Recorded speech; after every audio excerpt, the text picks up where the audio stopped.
How to switch off display light in Samsung AC easily. Light bulb. To switch off the light on a Samsung AC, press the Options button on the remote, use the arrow keys to select Display, and then press the Set button to turn the display light off.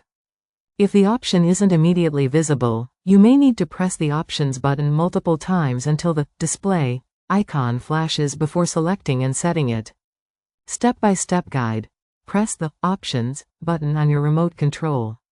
Press the Options button again until the display icon or display option starts blinking.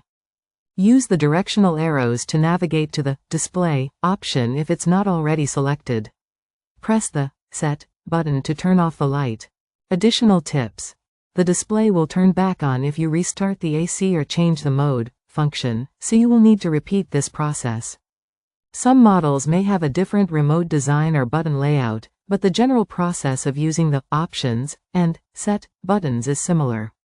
If you want to re-enable the display, you will need to turn the unit off and then on again.